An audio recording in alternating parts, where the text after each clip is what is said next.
When Babylon conquered Jerusalem, young men from Judah were taken captive, among them Daniel, Hananiah, Mishael, and Azariah.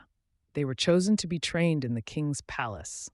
Offered the king's rich food and wine, Daniel resolved not to defile himself. He requested vegetables and water, and after 10 days, he and his friends looked healthier than the others. God gave them wisdom, and Daniel received the gift to understand visions and dreams.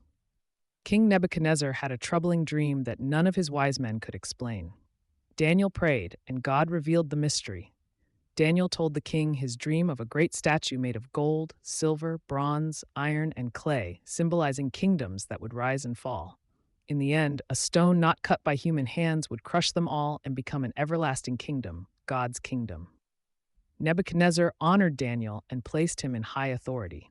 Later, Nebuchadnezzar built a golden statue and commanded all people to bow down. Daniel's 3 friends, Shadrach, Meshach, and Abednego, stood firm in their faith. They refused to bow down to the statue because they worshipped only the one true God. Despite the threat of death, they declared boldly, "O Nebuchadnezzar, we do not need to defend ourselves in this matter. If we are thrown into the blazing furnace, the God we serve is able to deliver us. But even if he does not, we will not serve your gods or worship the gold statue you have set up." Furious, the king ordered the furnace heated 7 times hotter than usual.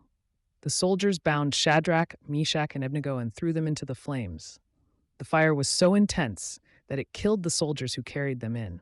But something miraculous happened. As Nebuchadnezzar watched, he saw 4 figures walking unharmed in the fire, and the 4th looked like a divine being. Shadrach, Meshach, and Abednego were completely untouched. The fire had not harmed them, not even a hair on their heads, nor were their clothes scorched, nor did they even smell of smoke. Astonished, Nebuchadnezzar called them out of the furnace. They stepped out unscathed. The king then praised the God of Israel, saying, "Praise be to the God of Shadrach, Meshach, and Abednego, who has sent his angel and delivered his servants.